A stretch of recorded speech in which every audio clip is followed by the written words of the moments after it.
Hello, and welcome to a new series of videos. In this video, we'll be dealing with a sealed cylindrical tank with a given height of 1 meter and a cross-sectional area of 1 meter squared. It is filled to initial height of 0.9 meters with water. The headspace above the water was initially at 101,325 pascals. A hole of size of 0.001 meters squared is punctured at the bottom and the water drains out. We are told to derive a differential equation for solving the height of water in the tank as a function of time. Then going into solve the problem numerically and plot the results respectively. With that being said, let's go ahead and get started. Before we start with a sealed cylindrical tank, I'm going to start off with an open tank just to conceptualize the idea a little bit better to see what we need to do. So we have a tank with some fluid, and we're using water, filled up to a height of h. Right? And we're going to be focusing on two different points.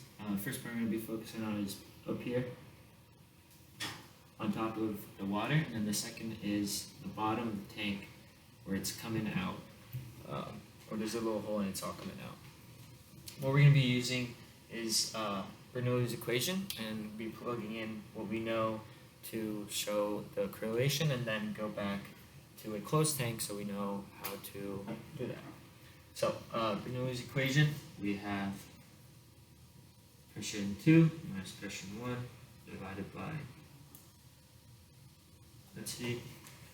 plus V2 squared minus V1 squared 2 plus G times Z2 minus Z1.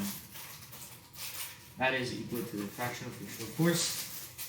However, in this situation, we're going to go ahead and ignore any heating coefficient fraction, so this is going to head put this is 0. We can go ahead and start solving for V2, right? So I'll start off with the left side with pressures. What do we know? What can we say about them? Well, we know P1 is above here. We know it's above the water, so we know it's in atmospheric pressure. So we know that P1 is at 1 atmosphere. Right? Then for P2, we know is that we're going from a very small cross-sectional area, right, to a very large. Right? So we know this is a very large expansion. So whatever P2 has to be the pressure that is out here, so which is also 1 atmosphere. So P2 is also equal to 1 atm. So over here, what we get for the first, we get 1 minus 1, which is simply equal to 0. So that goes away. Now focusing on velocities, we know we're solving for V2. What can we say about V1? Well, V1 is the velocity that this line goes down. And as we know, we're going out at a very small velocity, so this V1 is going to be very small. And then very small number squared is going to be an even smaller number, pretty much 0. So we're going to say that V1 is negligible. We can go ahead and say this becomes V2 squared over 2. All right. Then we're left over with G, Z2, and Z1. Well, easy. Z2 is when we're here, and Z1 when we're up here. We already said that H is going to be this height of water, and then of course the initial height is H1. But for now, so Z2 is going to be 0, and Z1 is H, so we're going to get plus G and then negative H. So then we go ahead and solve this out, so that we get V2 is equal to, take this out to, bring this out a bit better, is equal to 0, so then we get V2, then we take this on the other side, multiply it by 2, and then get the square root of that, so that we get V2 is the square root of 2GH, right? Okay, that's our first part with the open container. Now we want to see what would that look like with respect to the change in height, right? So what we're going to do is we're going to denote that the change in volume over the change in time simply equal to what is flowing out, right? Pretty makes sense. And as we can denote what's flowing out, simply velocity times the air, right? So this equal to negative V2 A2, right? Then we can go ahead and rewrite this as for the change in height with respect to the change in temperature. So volume we can rewrite as the cross-sectional area times the height. As we know, the cross-sectional area remains constant throughout. So we get AC times the change in height over the change in temperature per time is equal to negative V2 A2. Alright? So this is what we want to do, but for a closed container, right? So seems pretty straightforward, but now we have to deal with what it would look like if we had a closed container. So let me go ahead and draw that out. In this closed container, we said that this is H, but also HI, because it's the initial height that the water's at. We got big H, it's going to be the full height with this extra. Then we're still going to have our P1 and P2 at the same spots. Right? I'm going to go ahead and write out Bernoulli's equation, but again, we're thinking about this situation now, so we get same setup.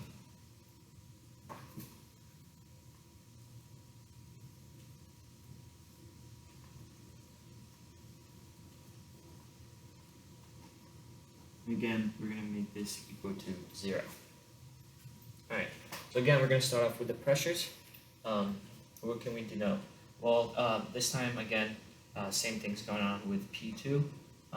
We know it's going to have a sudden expansion so quickly that the pressure is not going to be able to change, so it's equal to whatever's out here, and whatever's out here is, so P2 is equal to 101,325 pascals, or 101.325 kilopascals, but for now, I'm just going to use that. Now for P1, this is where it gets kind of tricky. So again, I mean, we're still solving for V2, so we're going to continue with P1. What we do here is we recall the ideal gas law, and we're going to be using that to solve for P2, or P1. We know that PV is equal to nRT, right? Very simple. We can denote the amount of moles within this little area by this equation. We rewrite it as PV over RT, right?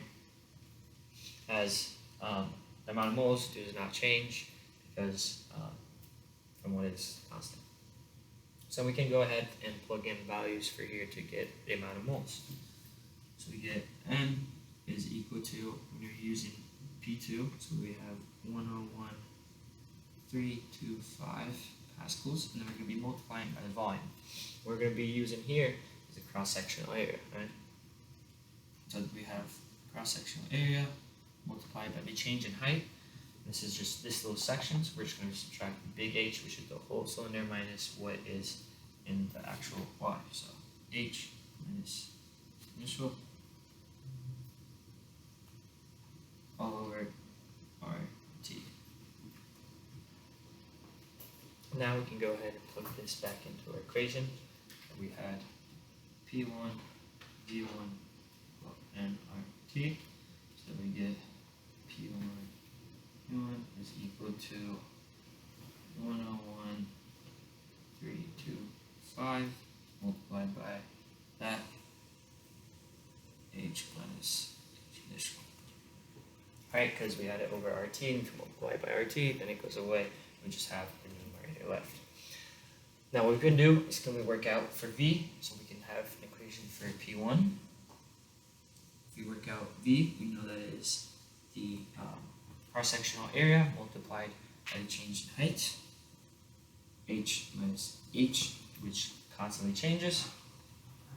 Make that equal to 101,325 AC H minus H initial, so that we finally get that the P1 is equal to 101,325 times H minus H initial all over H minus big H minus little h.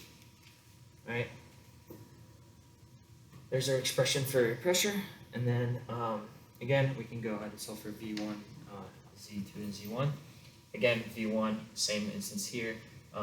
We have it going down, and it's going to be going down at a very small rate and very small squared, so we're going to act as negligible. So that here we're just going to have, and then I'm going to start pulling this to the other side, but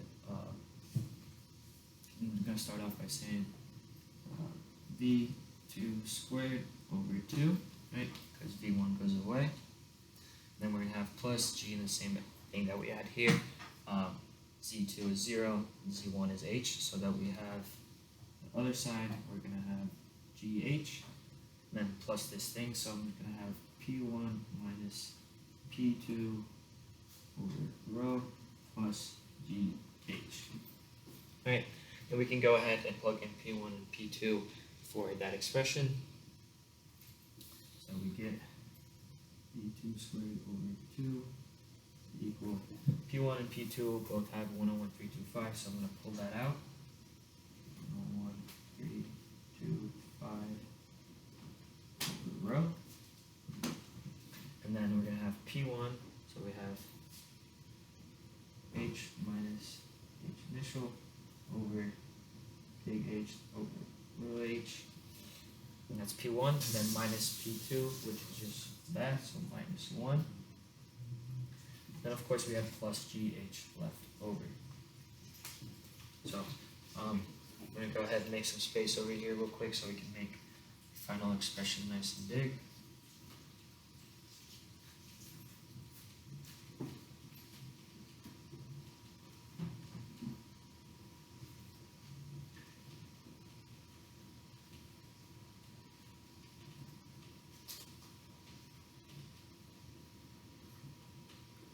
So then we get that V2, which going to multiply this by 2, and then the square root of that, so that we get square root of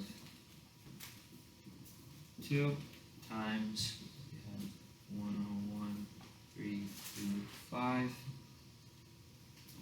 rho times H minus H initial over H minus H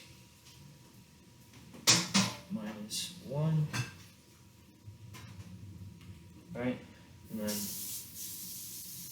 that multiplied by this, and then plus GH. That is our expression for V2, and then again we're going to be using the same for AC.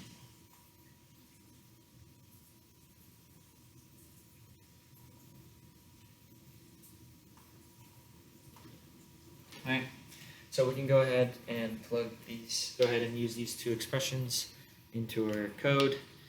So let's go ahead and do that. Well, welcome. As you can see, I've already started to put in some of our knowns. First off, in this first section, I simply just imported NumPy. We've been using that with everything with our coding. Then subplots, make subplots. We want to make subplots. We want to graph our solution and see what it looks like. And then solve IVP. We use this back in our previous videos. So if any of these don't ring a bell, please go back and watch my previous videos, which will go into depth about what these do. Pretty much we'll be using solve IVP to solve for the change in height, change temperature or time, right? So we have to also put in the our givens. As you can see, we can go back here. These were givens that Carlos gave us. Pretty simple. G is gravity, 9.81 meters per second. The pressure in the exterior, which we're given 100,001 pascals. The initial height of the water, which is 0.9 meters. The initial, or the height of the max height, which is 1. Rho, which is the density of the water, which we all know is P 1,000 kilograms per meter cubed. And then the area of both of those. Alright, so this is where I grabbed all of this information from, and so let's go ahead and get started. So first thing I said, we are going to go be solving for solve IDP. So the first thing we want to do is to define a function. Right? So I'm going to define this as a right-hand side. We're going to be solving for the right-hand side of our the equation that we solved for in our previous section. So what goes into here, we want to give what we want to get based on time, and then some vector. Right. And then we want to pull out of this, we want the constant h, right? So we can put vector h 0, right? Then we can go ahead and plug in the equations that we solved for in our previous, the first part of the video. So I'm going to go ahead and pull that up. As you can see, this is what we pulled out. So I'm going to go ahead and plug in for V2. So first off, square root, so numpy square root. And then we have that whole thing, so I'm going to have 2 multiplied by that whole expression. So I'm going to have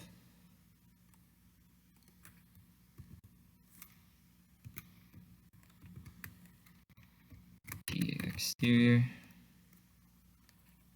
divided by rho, right?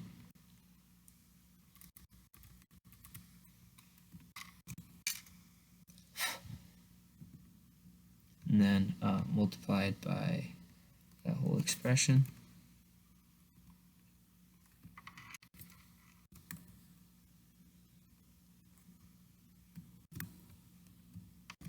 Big H minus initial height divided by H minus little h.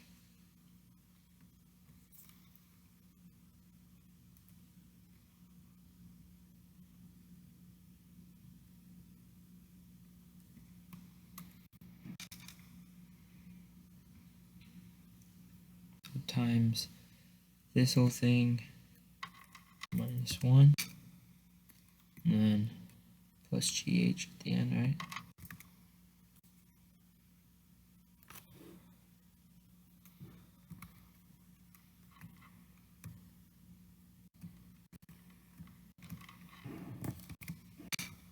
Right.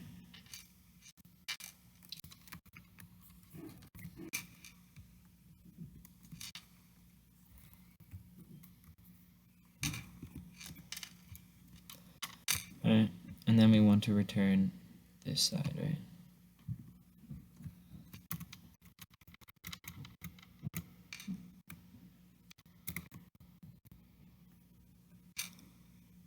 I don't know what just happened, I'm sorry.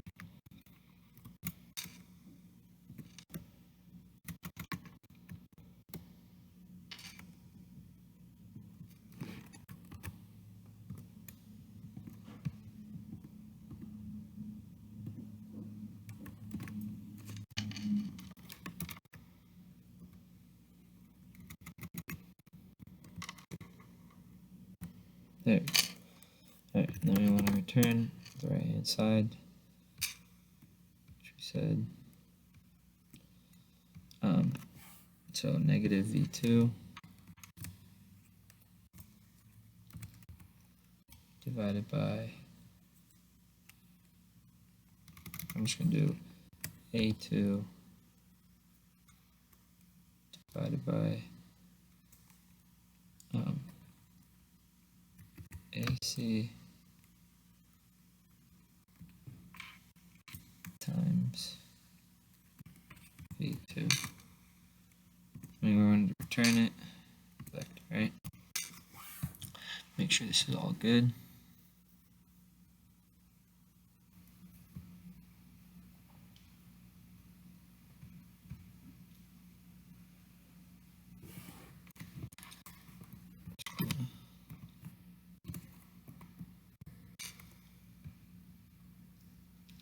And this A2 is actually able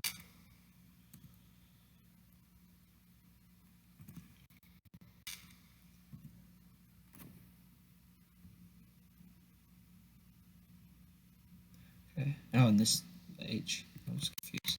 It's backwards. Sorry, I apologize for that. Okay, so this should be good.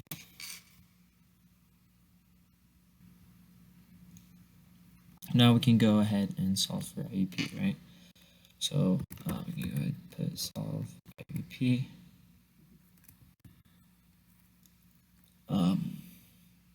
So starting, we're going to be doing the right hand side, right? We're using the equation, and then we'll be going from, and then we're going to be using Tn here. Put that in. We're going to start off with 10.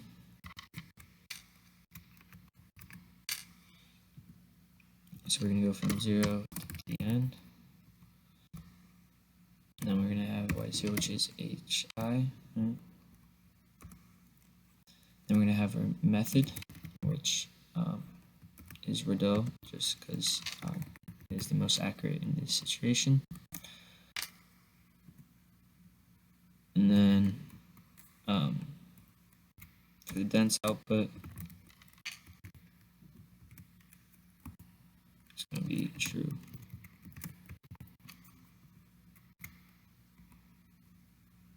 Right.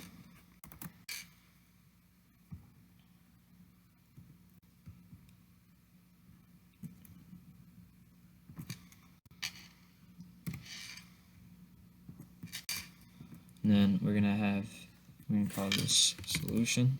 Right.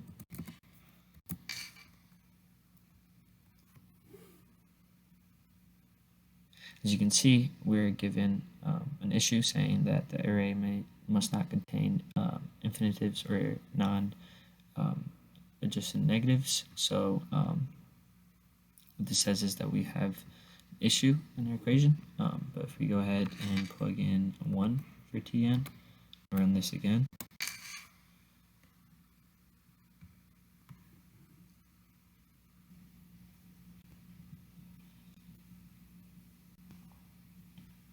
I believe there's an issue with my equation, so I'm going to go ahead and rewrite this because I think I miswrote it. So let's go ahead and rewrite this. So we have square root, and I'm going to have 2 times GH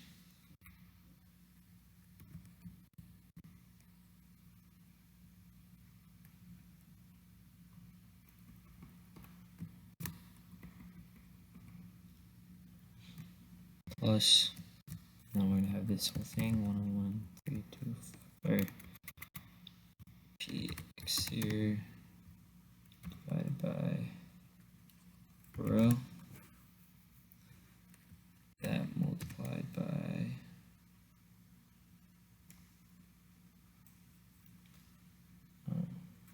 that mass that we have, h minus hi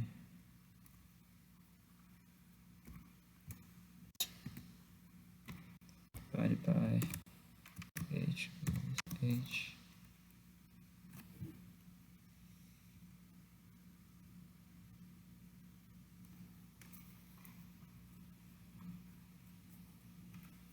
minus 1. Should be good, maybe? Let's see. Of 2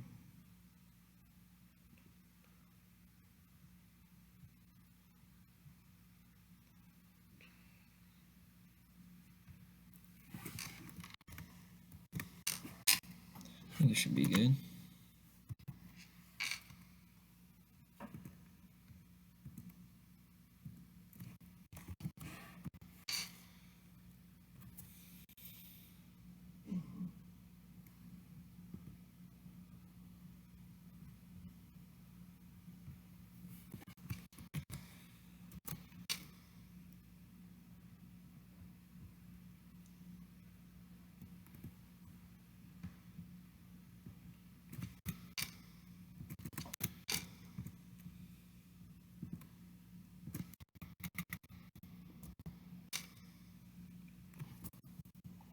There we go. Okay, so we know that this is good now. We know, as you can see, as it goes, Tn is to 1. Solver successfully reached the end of the integration integral. Have However, if you put n is 10, if you run this again, we run through an issue through it being non-negatives, right? That's what I was trying to show you guys earlier, if I had an issue in my equation. But now this is all good, so I'm going to write this solution is equal to solve IUP. That's all. So we can go pull that later. So now we can go ahead and start graphing this out. First off, we can start by making a plot. So we can call this the plot. Make this linearly spaced.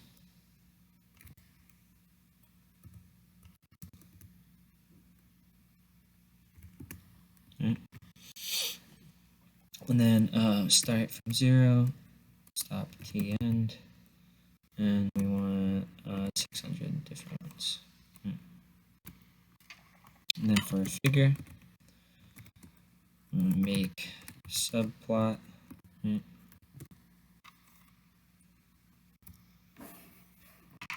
And then for it, we want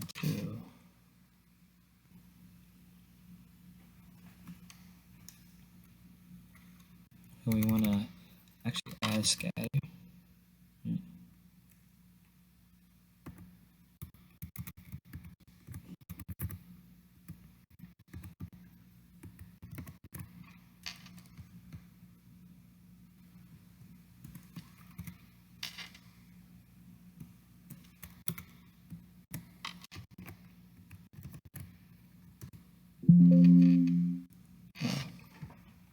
Okay, I'll be right back after I grab my computer charger. So give me a second, I'll be right back. Okay, I apologize for the inconvenience, but I'm back. So we were adding a scatter. Start with the x values. We want it to be a t-plot, right? Set up there. And for the y values, we're going to be using solve IUP, right?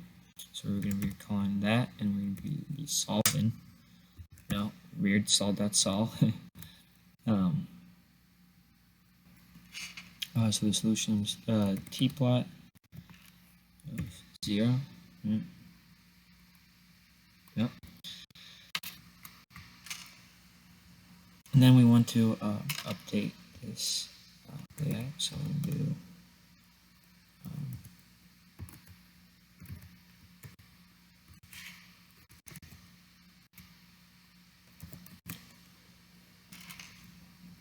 I'm just going to be using 600, so I'm going to make the width for 600, height for 600,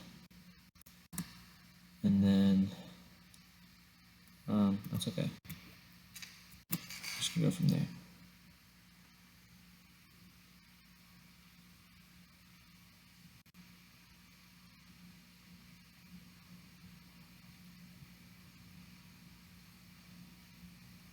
There might be an issue with my soul, so I'm just going to go ahead and call this rest, just hopefully make this easier. Okay, computer understand what's going on.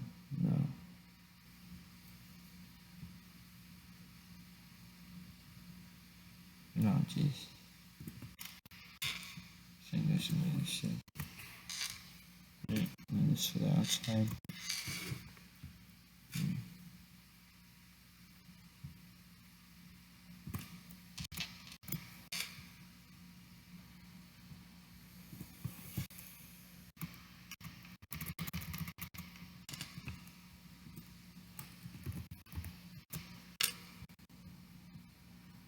That's why I'm having some issue with res. Okay.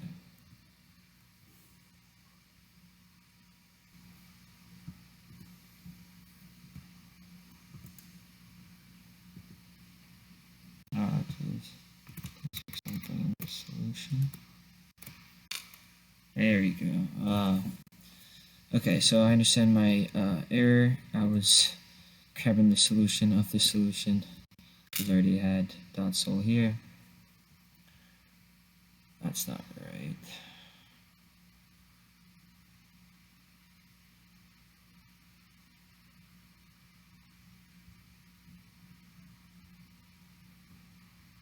Some issue with my equation. I guess I'm gonna try to just clean this up some more.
Okay, so I'm just going to go ahead and try solving this now, but remember how we said infinitive and negatives?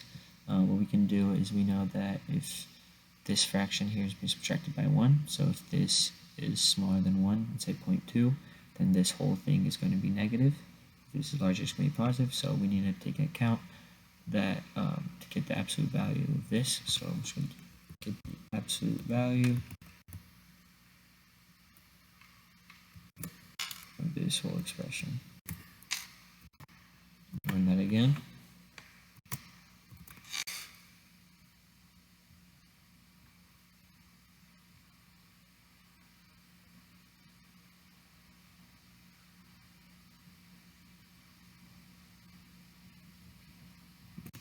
So I think square root of the absolute value, because if you get the absolute value of the square root, it's going to be still negative. There we go. Okay.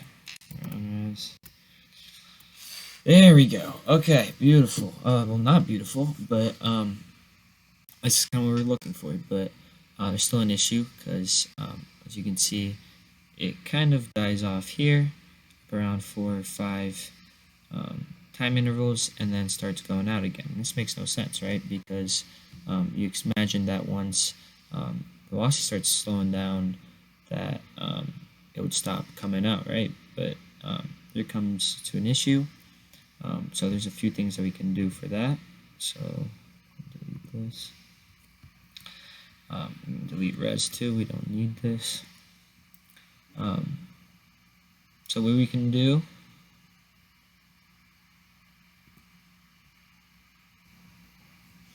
to define the event when v2 reaches 0. v2 0 event. Okay.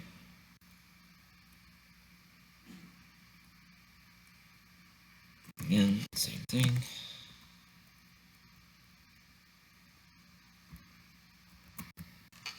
I have pretty much the same thing going on here.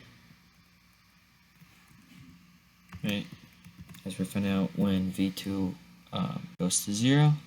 However, we're not going to be getting the absolute value or the square root. Right?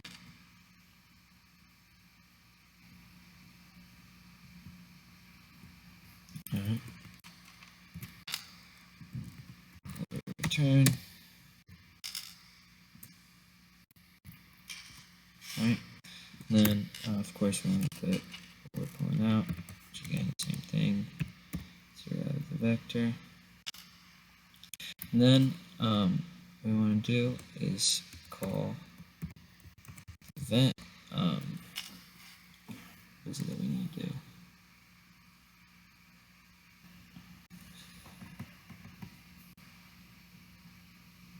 For the terminal, right?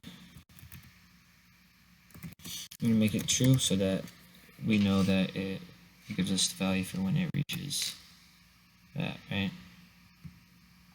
Now, so, oops, we have to plug this into here because we want to be using V20 in here, right?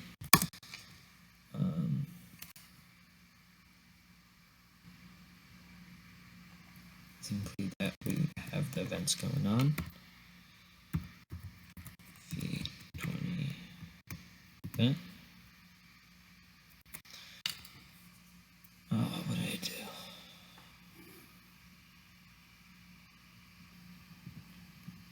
I don't understand what happened.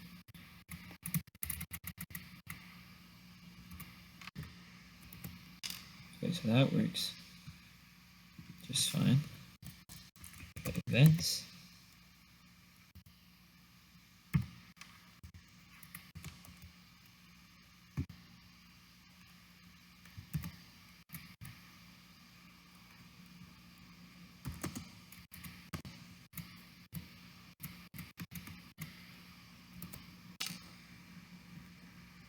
Must be.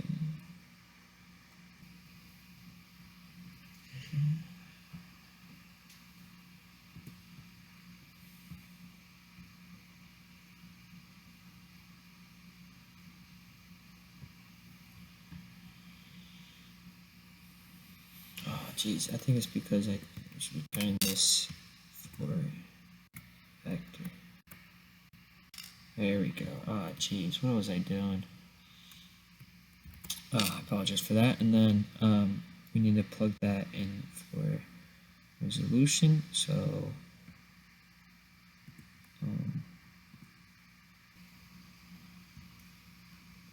we don't want to do anything with y. We want to change this t end, right? Because we are going to the value for v20. So let me go ahead and write res. So if you go, we get this value of this array, 4.656, which is what we go into tn, which is where v2 goes to 0, right? So if we go res 0, or sorry, res dot t events 0, we get this array. If we do that again, pull it out, we get the value. So that's what we want to do for our tn, so that we get res dot t events 0, 0. Run that again, and there we go. Beautiful. This is what we should have gotten in the beginning. As you can see, what we said, what we talked about, as the velocity starts decreasing, the height starts decreasing, and it becomes constant after some time interval, which here we said 4.561. So there you have it. Hopefully this video was of good use to you, and I hope you enjoy the rest of your day. Thank you.